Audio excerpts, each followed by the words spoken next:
এখন যে সাবজেক্টটা পড়বো এটা হচ্ছে তোমার স্পেশাল ওয়েট প্রসেসিং। এটারও প্রায় 3-4টা ক্লাস হয়ে গেছে। আমরা ইন্ট্রোডাকশন, তারপর ফান্ডামেন্টাল বেশ কিছু বিষয় নিয়ে আলোচনা করেছিলাম লাস্ট ক্লাসগুলোতে। এই সাবজেক্টের হচ্ছে রেশনালি অবজেক্টিভস, আউটকামস, তারপর হচ্ছে স্পেশাল ওয়েট প্রসেসিংয়ের বিভিন্ন ধরনের স্পেশাল ওয়েট প্রসেসিংয়ে কোনগুলো এবং সেগুলো নিয়ে সংক্ষিপ্ত একটা আলোচনা করেছিলাম। তো আজকে যে ক্লাসটাতে আমরা দেখব, গত ক্লাসে ওইটা নিয়ে কিছুটা আলোচনা করেছিলাম যে ফোম টেকনোলজি। আমরা সাধারণত জানি যে ডাইং করার জন্য প্রচুর পরিমাণ পানি প্রয়োজন হয়, তাই না? আমাদের কনভেনশনাল মেথডে ডাইং করতে গেলে huge amount of water required হয়। সেক্ষেত্রে আমাদের কি করতে হচ্ছে, এটা পরিবেশের জন্য খুবই ক্ষতিকর, ইকো ফ্রেন্ডলি না। আর আমাদের পরিবেশকে দূষিত করে আমাদের যে জীব বৈচিত্র্য আছে, লিভিং অর্গানিজম আছে পানিতে, এই যে ইফ্লুয়েন্টগুলো যদি কেমিক্যাল ইফ্লুয়েন্ট অথবা ডাইস ইফ্লুয়েন্টগুলো যদি পানিতে যায় তাহলে নদী নালার পানি দূষিত হয়ে যায় এবং যে লিভিং অর্গানিজম আছে এগুলো মারা যায়। তার মানে পরিবেশ ক্ষতিগ্রস্ত হচ্ছে। আর এইসব লিমিটেশন অথবা এই ধরনের প্রবলেম থেকে বেরিয়ে আসার জন্য স্পেশাল কিছু ওয়েট প্রসেসিং প্রসেস ডেভেলপ করা হয়েছিল। সেগুলি এখনও অনেক প্রসেসগুলি এখনও গবেষণাগারে আছে, অনেকগুলো এখন প্র্যাকটিক্যালি অ্যাপ্লাই হচ্ছে। তা ফোম টেকনোলজি এটা অ্যাডভান্স একটা টেকনোলজি। এটা আমরা একটু দেখে আসলে এখানে খুবই কম পরিমাণে পানি লাগে যে কোনো কেমিক্যাল প্রসেসের ক্ষেত্রে এবং তোমার ডাইংয়ের ক্ষেত্রে খুবই অল্প পরিমাণ পানি লাগে এবং ফোম জেনারেট করা হয়। ফোমের মাধ্যমেই হচ্ছে মানে অল্প পরিমাণ পানির সাথে কালার অথবা কেমিক্যাল অ্যাড করে তাই সেখানেই ওই লিকুইডের মধ্যেই হচ্ছে গ্যাস অথবা এয়ার সার্কুলেট করে ওখানে ফোম জেনারেট করা হয় এবং তার ভিতর দিয়েই ফ্যাব্রিকটা অথবা টেক্সটাইল ম্যাটেরিয়ালটা প্রসেস করলে তখন খুব অল্প কস্টিংয়ে, অল্প ওয়াটার কনজামশনে আমরা ডাইং অথবা আদার্স টেক্সটাইল প্রসেসিং কেমিক্যাল প্রসেসটা করতে পারি। এটার জন্যই আমরা এইগুলি দেখেছিলাম যে আসলে ফোম জিনিসটা কি। Foam is a dispersion system of gas আর gas in a liquid. Liquid তোমার ওয়াটার হতে পারে, আদার্স সলভেন্ট হতে পারে, তার ভিতরে গ্যাস সাধারণত এয়ার হতে পারে অথবা আদার্স কোনো গ্যাস, ইনার্ট গ্যাস আমরা ইউজ করতে পারি। তো সেক্ষেত্রে হচ্ছে আমরা সাধারণত যখন হচ্ছে ডিটারজেন্ট দিয়ে কাপড় ওয়াশ করি তখন ডিটারজেন্ট পানিতে দেওয়ার পর সেখানে কি হয়, ফোম জেনারেট হয়।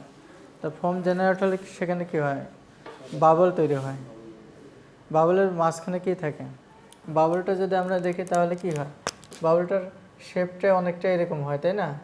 এটার হচ্ছে তোমার এই শেপটার হচ্ছে মিনিমাম 2টা ল্যামিলার থাকে অথবা পর্দা থাকে, একটা হচ্ছে আউটার আর একটা হচ্ছে ইনার। তাহলে এর মাঝখানে কি থাকে, এয়ার থাকে না? এয়ার, আর কিছু তো না। আর কিছু থাকে? জাস্ট ওই এটা তৈরি হচ্ছে, আমরা এখানে দিচ্ছি কি লিকুইডের মধ্যে ডিটারজেন্ট দিচ্ছি, তাই না? ডিটারজেন্ট দিচ্ছি, ডিটারজেন্ট থেকে জাস্ট ওখানে যখন স্টারিং করতেছে তখন এর ভিতরে এয়ার প্রবেশ করে বাবল তৈরি হচ্ছে, ফোম জেনারেট হচ্ছে। তাহলে এখানে ডিটারজেন্টটা হচ্ছে ফোমিং এজেন্ট, ফোম জেনারেট করতেছে না, ফোমিং এজেন্ট হিসেবে কাজ করতেছে। তাহলে আমরা ফোম বলতে পারি যখন হচ্ছে এই কোনো একটা লিকুইডের মধ্যে আমরা যদি এয়ার ডিসপার্স করতে পারি, তাহলে গ্যাস অথবা এয়ার ডিসপার্স করতে পারি, তাহলে ফোম জেনারেট হচ্ছে। আর ফোমটাই হচ্ছে বাবল জেনারেট হচ্ছে এবং এটাই হচ্ছে ফোম, সিম্পল।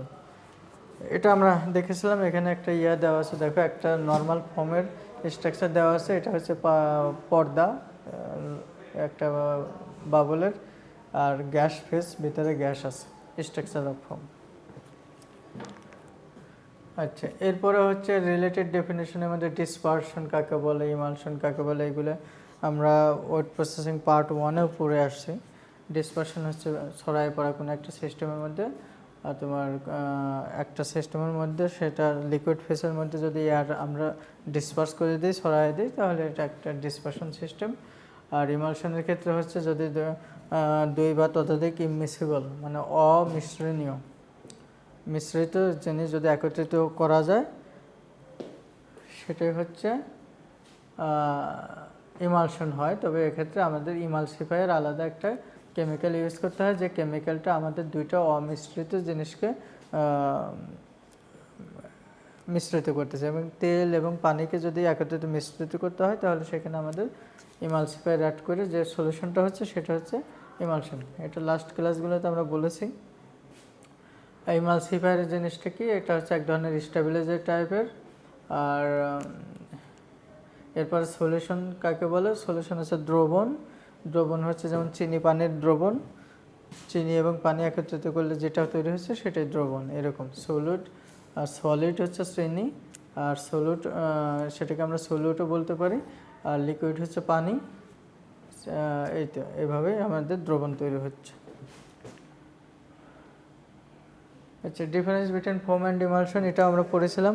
জাস্ট হচ্ছে টেক্সটাইলে যে ফোমটা আমরা ইউজ করব টেক্সটাইল অ্যাপ্লিকেশনে, সেটার হচ্ছে তোমার স্টেবিলিটি বেশি থাকবে, আর বাবল সাইজ ছোটো থাকবে, এইগুলোই। এবং ফেস মিনিমাম দুইটা ফেস থাকবে। আর আমরা বাসা বাড়িতে যে ডিটারজেন্ট ইউজ করি, যে ফোম হয় অথবা নর্মাল যে ফোমগুলো হয়, এগুলো সাধারণত স্টেবিলিটি অনেক কম থাকে, অল্প সময়ে এটা কলাপস করে অথবা ড্রেন আউট হয়। আর এখানে এইগুলি দেওয়া আছে, এগুলো দেখেছিলাম।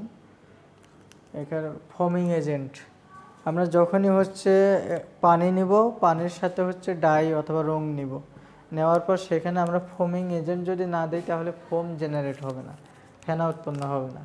আমরা একটা পাত্রের মধ্যে কী নেব,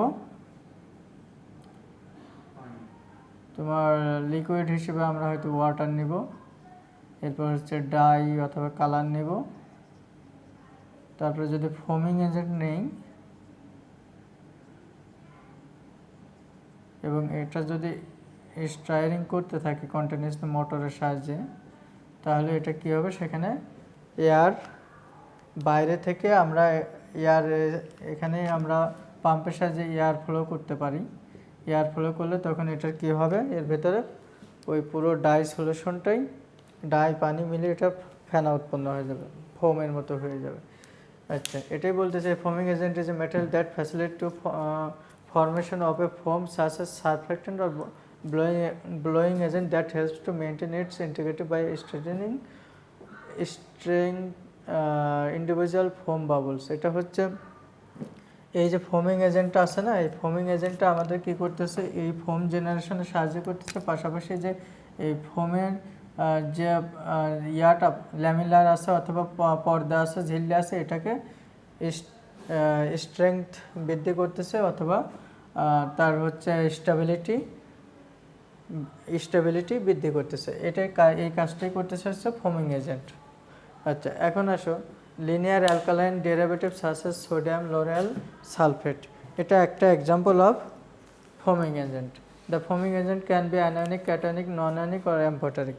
বিভিন্ন ধরনের ডিটারজেন্টও আমাদের ফোমিং এজেন্ট হিসেবে কাজ করতে পারে। সিনথেটিক ডিটারজেন্টগুলো ফোমিং এজেন্ট হিসেবে কাজ করতে পারে। আচ্ছা, এগুলো আমরা দেখেছিলাম। এরপর হচ্ছে রিকোয়ারমেন্ট অফ ফোমিং এজেন্ট, এটা সাধারণত আমরা যে ফোমিং এজেন্টটা ইউজ করবো, এটা আমাদের ডায়ের সাথে অথবা যে কেমিক্যাল ইউজ করবো তার সাথে রিয়াকশনে যেতে পারবে না। তারপর ওয়েটিং ক্যাপাবিলিটি খুব ভালো থাকতে হবে, কাপড়টাকে খুব সহজে যাতে ভিজাইতে পারে, এবং ফাইবারের ভিতরে ডাইমলিকুল পেনিট্রেশনে সাহায্য করতে পারে।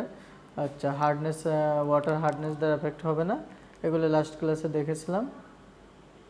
এরপর থেকে টাইপস অফ ফোম, এটা আমরা দেখেছিলাম দুই ধরনের, একটা হচ্ছে ড্রাই ফোম আর একটা হচ্ছে ওয়েট ফোম। ড্রাই ফোমের হচ্ছে ডেনসিটি 0.2 গ্রাম পার লিটার, আর পলিহেড্রাল স্ট্রাকচার থাকে। ওয়েট ফোম হচ্ছে এটার হচ্ছে ডেনসিটি এরকম, স্ফেরিক্যাল বাবল সাইজ, এবং এটা আমরা টেক্সটাইল ইউজ করি না। আমরা সাধারণত ড্রাই ফোমটা টেক্সটাইল অ্যাপ্লিকেশন হয়ে থাকে। এরপর দেখো ব্রডলি হচ্ছে ডিসপারশন ফোম আর হচ্ছে কনডেনশন ফোম। আমরা ডিসপারশন টাইপের ফোম মানে সেম টাইপ সলিউশন, মানে ডাই এবং পানির ভেতরেই আমরা কি করতেছি, বাইরে থেকে এক্সটার্নাল এয়ার অথবা গ্যাস ফ্লো করে যে ফোমটা জেনারেট করতেছে সেটাকে আমরা বলতেছি ডিসপারশন ফোম, এবং টেক্সটাইল ফিল্ডে আমরা এই ডিসপারশন ফোমটা ইউজ করি। কনডেনসেশন ফোম যেমন শেভিং ফোম আছে না, এগুলো সাধারণত আমরা টেক্সটাইল অ্যাপ্লিকেশনে ইউজ হয়ে থাকে না। আচ্ছা, স্টেবিলাইজার আছে।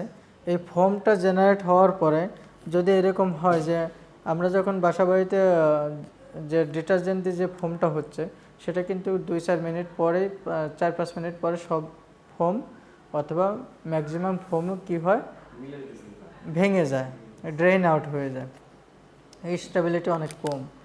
আর টেক্সটাইলের ডাইংয়ের ক্ষেত্রে যে ফোমগুলো ডাই সহকারে যে ফোমটা জেনারেট হবে সেই ফোমটার স্টেবিলিটি অনেক বেশি থাকতে হবে। এবং ডিটারজেন্টের ক্ষেত্রে যে ধরনের বাবল তৈরি হয় নর্মাল যে ফোমের, সেই বাবলগুলোর সাইজ অনেক বড় হয়, কিন্তু ডাইংয়ের ক্ষেত্রে যে ফোমটা কিন্তু খুবই ক্ষুদ্র ক্ষুদ্র সাইজের হয়।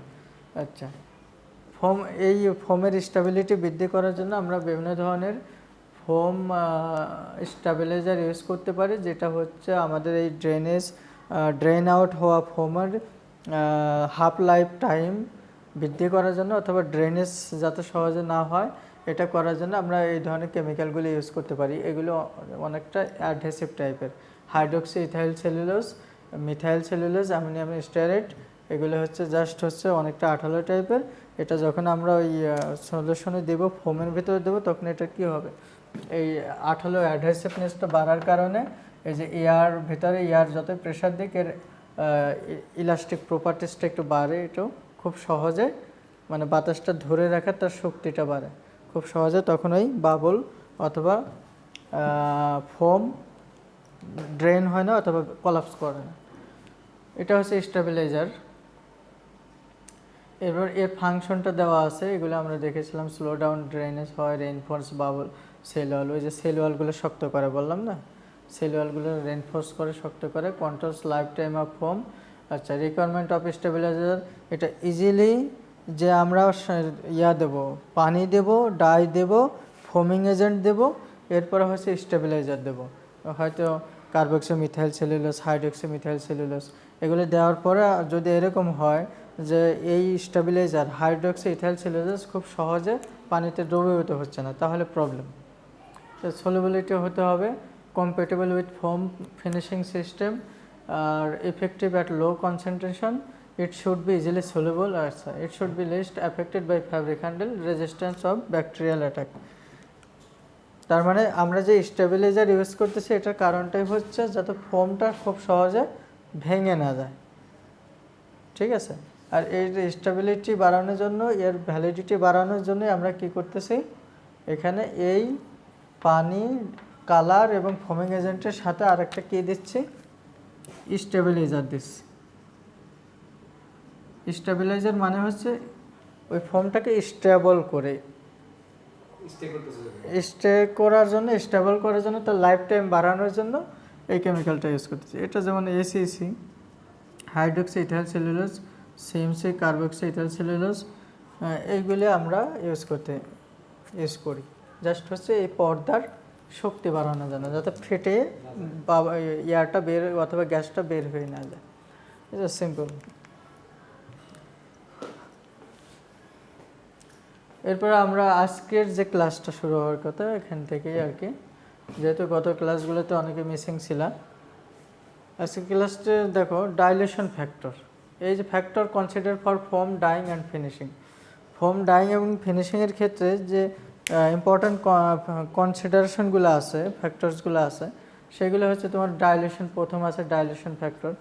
তোমার যদি এরকম হয়, এই যে ফোমটা, এর ফোমটার হচ্ছে তোমার ভিসকোসিটি একটা ইম্পর্টেন্ট ফ্যাক্ট এবং ডাইলেশনটাও ইম্পর্টেন্ট ফ্যাক্ট। কারণ হচ্ছে তুমি যে ফ্যাব্রিকটাকে তুমি ডাইং করবা, ফ্যাব্রিকটা যদি স্বচ্ছতা কম থাকে, মানে খুব ক্লোজ ফ্যাব্রিক, কম্প্যাক্ট ফ্যাব্রিক, বুঝতে পারছো, এবং খুব হচ্ছে থিক ফ্যাব্রিক, মোটা ফ্যাব্রিক এবং কম্প্যাক্ট ফ্যাব্রিক, এই ক্ষেত্রে তোমার যে ফোমের যে ধরনের ডাইলেশন দরকার, আবার যদি এরকম হয় খুব পাতলা ফ্যাব্রিক, মানে ফ্যাব্রিকটার স্বচ্ছতা অনেক বেশি, এপাশ থেকে ওপাশ দেখা যায়, মানে এই যে এয়ার স্পেসগুলো অনেক বেশি থাকে। তাহলে সেক্ষেত্রে এইখানে যে ফোম ইউজ করবা আর এইখানকার ফোমের কি সেম ডেনসিটি থাকতে হবে? এটার ক্ষেত্রে কম দিতে হবে, না হলে সেটা ওই কাপড়টাকে ডাইলেশনটা যদি বেশি না হয় তাহলে এটা সহজে ভিজবে না, ওয়েট হবে না।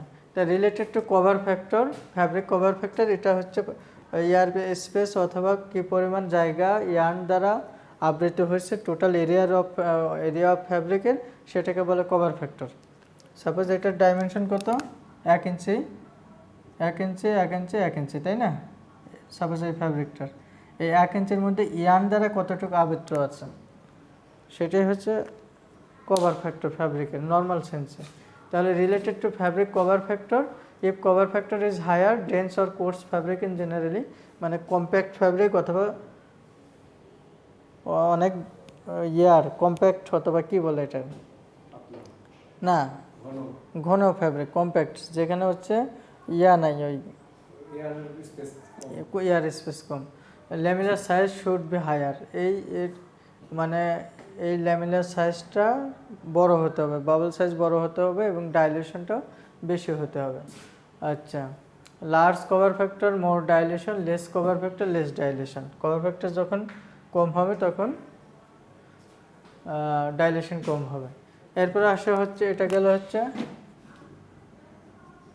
ডাইলেশন। এরপরে আসা হচ্ছে কি ফোম স্টেবিলিটি।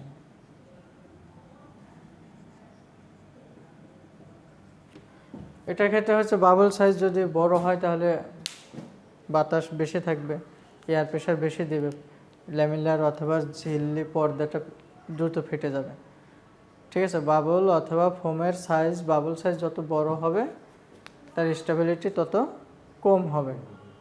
আচ্ছা, ফোম ডিকে হাফ লাইফ।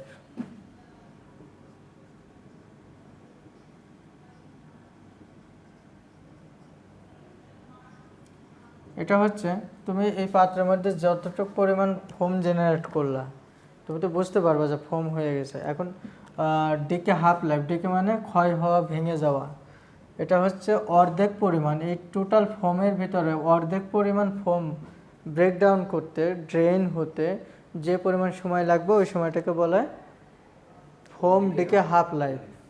মানে টোটাল ফোমের মধ্যে অর্ধেক ভেঙে যাচ্ছে। তুমি বালতিতে যখন কাপড় ধোয়ার জন্য আগে নাড়ায় ফেনা তৈরি করো না, দেখবে যে আস্তে আস্তে 4-5 মিনিট পরে অর্ধেক ফেনা নাই, ওইটাই ফোম ডিকে হাফ লাইফ, অর্ধেক পর্যন্ত করার জন্য এটাই। এরপর হচ্ছে foam decay self drainage of a foam liquid, মানে ওই পানির ভিতরেই হচ্ছে নিজে নিজেই ফোমগুলো, বাবলগুলো ভেঙে যাওয়া। আচ্ছা, ফোম ডেনসিটি। ফোম ডেনসিটি হচ্ছে volume of solution consumed to volume of foam, মানে কতটুকু সলিউশন আছে divided by volume of foam.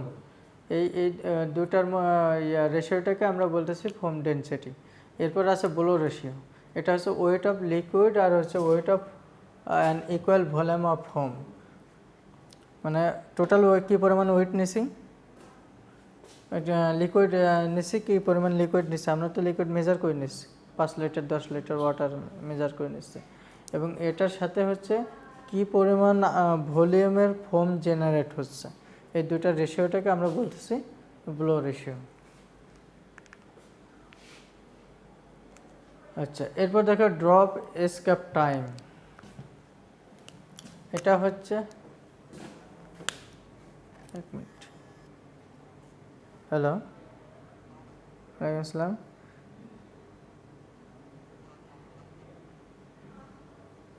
আমি ক্লাসে আছি, হ্যাঁ একটু পরে কথা বলি, ক্লাসে আছি।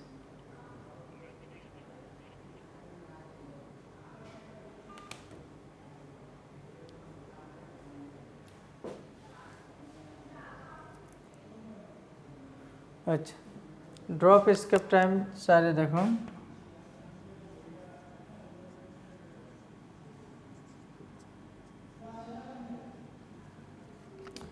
মানে এই যে লিকুইডের মধ্যে তুমি যে ফর্মটা জেনারেট করছো, তৈরি করছো, প্রথম ফর্মটা ভেঙে যেতে যে সময়টা লাগবে সেটাকে আমরা বলতেছি ড্রপ এসকেপ টাইম। আচ্ছা, the time taken to drain out the first drop of liquid from the foam is called drop escape time. আর এটা টাইমটা হচ্ছে 45 সেকেন্ড থেকে 90 সেকেন্ড পর্যন্ত, 45 থেকে 90 সেকেন্ডের মতো নর্মালি এই রেঞ্জে ড্রপ এসকেপ টাইমটা হয়ে থাকে। এরপর দেখো ভিসকোসিটি। ভিসকোসিটির বাংলা কি? আঠালোতা। ডেনসিটি হচ্ছে ঘনত্ব, ভিসকোসিটি হচ্ছে সান্দ্রতা বা সান্দ্রতা, আঠালোতা অনেকটা এরকমই। তা viscosity if blow ratio increases viscosity of foam decreases. Blow ratio যদি বাড়তে থাকে তাহলে ভিসকোসিটি কমবে। If viscosity increases foam stability increases. আঠালোতা যদি একটু বাড়তে থাকে ল্যামেলারের স্ট্রেংথ বাড়বে, তার মানে কি স্টেবিলিটি, ফর্ম স্টেবিলিটি বাড়তে থাকবে। আচ্ছা, হোমোজেনিটি, ফর্মগুলোর সাইজ, বাবল সাইজগুলো যেন ইউনিফর্ম থাকে। একটা ছোট অনেক ছোট, একটা অনেক বড় হয়ে গেলে তখন কি হবে, বড়টা দ্রুত কলাপস করবে। তাহলে form for uniform application homogeneous bubble of smaller size are essential.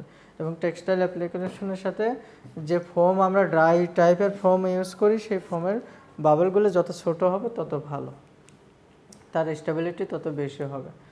Bubble সাইজের ক্ষেত্রেও দেখো, the size of the bubbles and it's rate of changes determine foam penetration into the textile. Foam of smaller bubble size is generally more stable then that of larger one. ওই যে বললাম, যত ছোট সাইজের bubble হবে তত বেশি stability থাকবে, বেশি সময় এটা লাইফ টাইম থাকবে। এখন আসো ফোম ডাইংয়ে। এ পর্যন্ত বুঝতে পারছো? জটিল কিছু না, সিম্পল। ফোম ডাইংয়ের ক্ষেত্রে the process of dyeing where the main dyeing medium is foam. এখানে ওই সাধারণত আমরা কনভেনশনাল মেথডে ডাইং করে হচ্ছে পানি দিয়ে, ডাইং মেথড হচ্ছে ওয়াটার। আচ্ছা, এখানে আমরা কি করতেছি, আমাদের ওই ওয়াটারও নিয়েছি, ডাই কালার নিয়েছি, ফোমিং এজেন্ট নিয়েছি, কিন্তু পুরোটাই এখন একটা ফোম হয়ে গেছে, ফেনা হয়ে গেছে। এখন আর পানিও আলাদা নেই, আর কালারও আলাদা নেই, ফোমিং এজেন্ট আলাদা নেই, সব পুরোটাই একটা ফোম হয়ে গেছে, ফেনা। আস্তে আস্তে কলাপস করলে সেটা কালার পানি হয়ে যাবে, কিন্তু কলাপস করার আগ পর্যন্ত আমাদের টেক্সটাইল অ্যাপ্লিকেশনটা করে ফেলতে হবে। তাহলে এই এখানে ডাইং মিডিয়ামটা হচ্ছে কি ফোম, এই জন্য আমরা এটা বলতেছি foam dyeing. In foam dyeing a fabric is padded with foam. আমরা সাধারণত এই ফোম ডাইংয়ের ক্ষেত্রে প্যাডিং রোলারের সাহায্যে প্যাডিং করি, এবং এখান দিয়ে কী করা হয়, একটা নজল, বিভিন্ন মেথড আছে, একটা নজলের সাহায্যে এখান থেকে ফোম দেওয়া হয় এবং ফোম এখান দিয়ে আসতে পারে, তারপরে হচ্ছে প্যাডিং করা হয়, প্যাডেড দিয়ে ফ্যাব্রিকের দুই পাশে একদম কালারটা লাগিয়ে দেওয়া হয়, দেন হচ্ছে এটা ড্রাই করা হয়, হিট স্টিমিং করা হয়। তাহলে এটা হচ্ছে আমাদের এখানে কি আছে, ফোম ডাইংয়ের ক্ষেত্রে আমরা প্যাডিং করি। Foam is form from aqueous solution of a dyestuff. কীভাবে ফোম জেনারেট হয় আমরা একটু বললামই, কীভাবে ফোমটা আমরা তৈরি করছি। আচ্ছা, padded fabric is maintained at elevated temperature to fix the dye. Padding করার পরে ফ্যাব্রিকটাকে আমরা একটা কনভেনিয়েন্ট টেম্পারেচার সেট করি according to the different types of fibre composition. এর উপর ভিত্তি করে টেম্পারেচার সেট করি এবং ডাইটাকে ফিক্স আপ করি, ফিক্সিং করি, অথবা হিট সেটিংয়ের মাধ্যমে স্টিমিং করে আমরা ফিক্স করি। Reason for using foam dyeing, কী কারণে সাধারণত আমরা ফোম ডাইংটা ইউজ করব?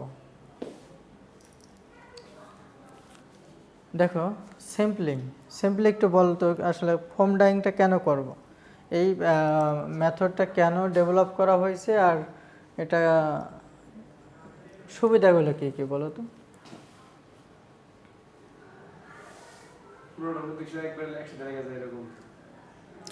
না, এই যে ফোম ডাইং, এই ফোম ডাইং আমরা কেন করব? আমরা তো নর্মাল কনভেনশনাল মেথডে ডাইং করতেইছি, তাহলে এখানে এটাতে কেন করব? এর কী কী সুবিধা থাকতে পারে? এনার্জি সেভিং হতে পারে, তারপরে এনवायरमेंट পলিউশন রিডিউসিং হইতেছে, কারণ হচ্ছে পরিবেশ দূষণ থেকে আমরা এখানে আমরা অনেক কম পরিমাণ water material to liquor ratio অনুযায়ী খুব কম পরিমাণে ওয়াটার এনার্জি এগুলো ইউজ হচ্ছে। আর ইমপ্রুভ প্রোডাক্ট কোয়ালিটি ডেভেলপ হতে পারে, কস্ট কম হইতেছে, একটু reduce the material liquor ratio হচ্ছে বা রিডিউসিং এনভায়রনমেন্ট পলিউশন। এবং ওয়েট পিক আপ পার্সেন্টেজ তোমার হচ্ছে এটা এমন হতে পারে, সাধারণত আমাদের কনভেনশনাল মেথডগুলিতে আমরা কি করি, ডাইং করার সময় প্রচুর পরিমাণে ইফ্লুয়েন্ট তৈরি হয়, হাইড্রোলাইসিস হয়। তো এখানে তো হাইড্রোলাইসিস ওই রকম কেস নাই এবং পিক আপ পার্সেন্টেজটা অনেক বেশি হতে পারে। আচ্ছা, এগুলো হচ্ছে reason for using foam dyeing. Material needs for foam dyeing, কী কী ধরনের ম্যাটেরিয়াল লাগে আমাদের? প্রথমে কি লাগবে? টেক্সটাইল ম্যাটেরিয়াল লাগবে না? এটা ফাইবার হতে পারে, ইয়ার্ন, ফ্যাব্রিক, গার্মেন্টস, রেডি গার্মেন্টসও হতে পারে। তারপর আমাদের ডাই লাগবে, যে কোনো ধরনের ডাই হতে পারে। যদি আমাদের কটন হয় তাহলে আমরা হয়তো রিঅ্যাক্টিভ ডাই ইউজ করব। তারপর আমরা দেব হচ্ছে অ্যালকালি দিব, টোল চর্বি, মোম এগুলো দূর করে মানে স্কার ব্লিচ করে নেব ফ্যাব্রিকটা। দেন আমরা কি করব, এখানে সেন্ট্রাপল যেটা আছে সেটা হচ্ছে এখানে সেন্ট্রাপলটা ডিটারজেন্ট হিসেবে কাজ করতেছে।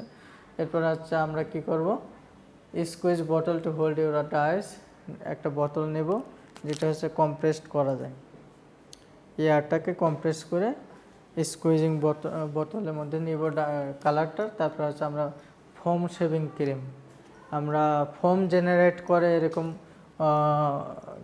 ফোমিং এজেন্টটা দিব।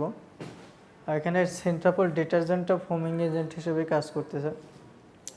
ফ্ল্যাট শ্যালো প্লাস্টিক আর মেটাল প্যান, একটা ছোটো একটা প্যান নিতে পারি, মানে আমরা নর্মালি ল্যাবরেটরিতে যেভাবে কাজটা করতে পারি তার একটা রেসিপি এখানে দেওয়া আছে। প্লাস্টিক মিক্সিং বল নেব, ছোটো একটা প্লাস্টিকের পাত্র নেবে যেখানে আমরা একটা মিক্সিং করব। এরপর হচ্ছে ওয়ার, হুইস্ক, টেপ, আদার্স আনুষঙ্গিক জিনিসপত্র। মেথড অফ ফোম ডাইং, কী কী মেথডে আমরা সাধারণত ফোমটা অ্যাপ্লাই করতে পারি টেক্সটাইল ম্যাটেরিয়ালের উপর? এটা হচ্ছে একটা আছে তোমার নজেল প্যাডিং ম্যাঙ্গেল, তো বললাম একটু আগে। তারপরে কোটিং ব্লেড আছে, প্রেশার নজেল আছে, রোটারি প্রিন্টিং রোলার আছে, স্ক্রিন রোলারের মাধ্যমে আছে। তারপর টু সাইডেড ফোম অ্যাপ্লিকেশনের ট্রান্সফার রোলার আছে, foam application by indirect doctor blade, doses foam collapse by vacuum cylinder suction. এগুলো খুবই সিম্পল প্রসেস, আমরা একটু দেখি জাস্ট এক পলক। এখানে দেখো হরিজন্টাল প্যাডিং ম্যাঙ্গেল, সাধারণত ওভেন ফ্যাব্রিকের ক্ষেত্রে পাশাপাশি দুইটা এরকম প্যাডিং ম্যাঙ্গেল থাকে, প্যাডার থাকে, এরকম দুইটা প্যাডার। এর ভিতর দিয়ে কী করা, এর প্যাডারের চারপাশ দিয়ে এরকম ফোম থাকে, এর মাঝখান দিয়ে ফ্যাব্রিকটা চলতে থাকে। এবং এটা হচ্ছে প্যাডারের নিপিং পয়েন্ট, এই দুইটা প্যাডারের নিপিং পয়েন্ট মানে যে জায়গাতে দুইটা রোলার টাচ করে ওর মাঝখান দিয়ে হচ্ছে তোমার ফ্যাব্রিকটা চলতে থাকে। আর এটা হচ্ছে ফোম, এখানে দেখো এই যে প্যাডিং বোল, এটা হচ্ছে ফোম, এটা হচ্ছে ফ্যাব্রিক, আর এই ফোমটা হচ্ছে dyeing foam, dye foam, dye with chemical foam. এভাবে সাধারণত এই ফোমের ভেতর দিয়ে কাপড়টা 4-5 মিনিট ধরে চলতে থাকে। আর এর ভেতর দিয়ে প্যাডেড হয়ে প্রেশারাইজ হয়ে কালারটা ফ্যাব্রিকের গায়ে লেগে যায়। দেন এটাকে আমরা স্টেমিং করি, ডাইটা ফিক্সড করে দিই।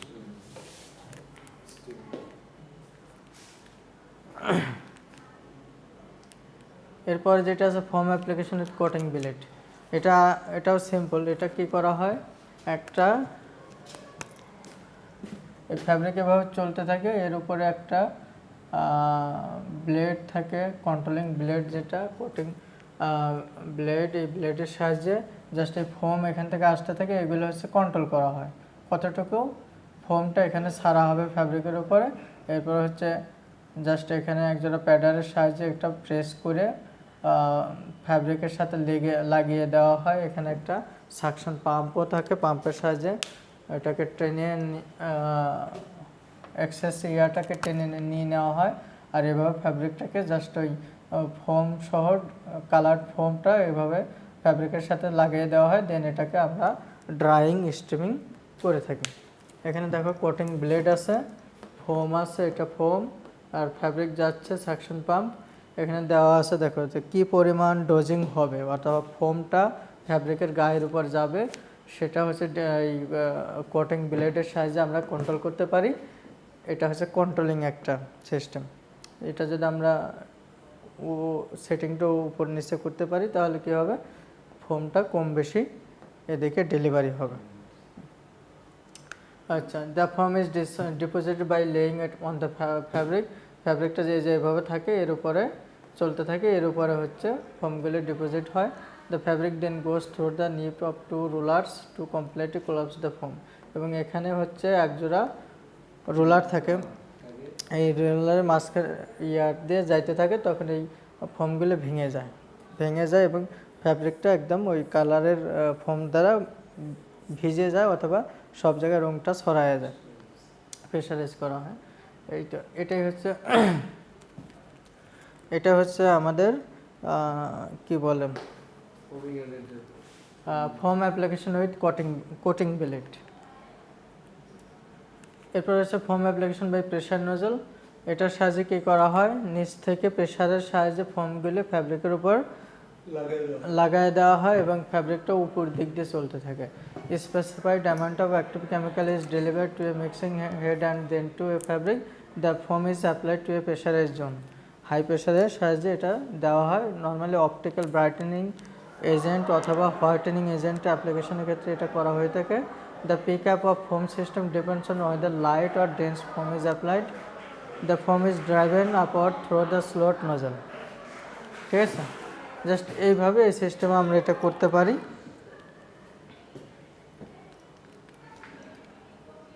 আচ্ছা, foam application with rotary printing screen and slit doctor, আর বেশি নাই।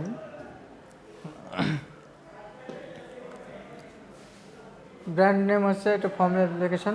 জাস্ট এখানে দেখো ট্রায়াঙ্গেলার একটা স্ক্রিনের মতো আছে ট্রায়াঙ্গুলার, আর এখানে একটা ডক্টর রোলার আছে। এটা কি করে, এর সাহায্য হচ্ছে আমরা ট্রায়াঙ্গুলার স্ক্রিনের এই স্ক্রিনের সাহায্যেই ওই ফোমটা ফ্যাব্রিকের উপরে দেওয়া হবে এবং এই যে এখানে ডক্টর রোলারটা আছে এটা কি করে, এই স্ক্রিনটাকে ফ্যাব্রিকের উপর প্রেস করে, চাপ দিয়ে ধরে, তখন ওই স্ক্রিনের সাথে যে ফোমটা লেগে আছে সেই ফোমটা ফ্যাব্রিকের সাথে লেগে যায়। এটা হচ্ছে তোমার প্রিন্টিং একটা টেবিলের উপরে এরকম ট্রায়াঙ্গুলার স্ক্রিন আছে, সেটার সাহায্যেই ফ্যাব্রিকের উপর ফোমটা অ্যাপ্লাই করা হয় এবং ডক্টর ব্লেডটা চাপ দিয়ে থাকে, প্রেশার দেয়। আচ্ছা, ভ্যাকুয়াম সাকশন আছে। এই হলো অবস্থা। আর এরপরে কি আছে, two sided foam application transfer roller সাহায্যে আছে। এটা একটু দেখে নিও যেহেতু আজকে সময় খুব কম। এগুলো খুবই simple.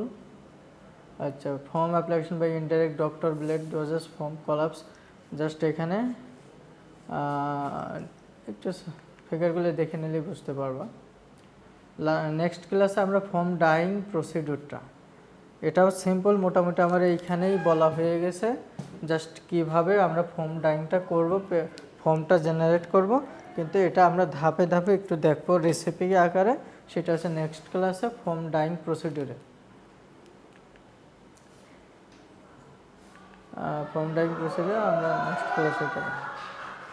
Method of foam application আছে, আর কোলাপস অফ ফোম, এরকম কয়েকটা টার্ম আছে।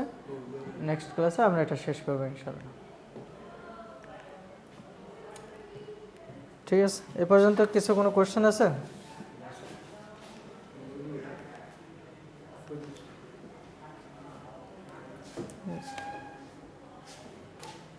আচ্ছা, নেক্সট ক্লাসে একটু স্টাডি করে কোশ্চেন থাকলে আমাকে জিজ্ঞেস করো।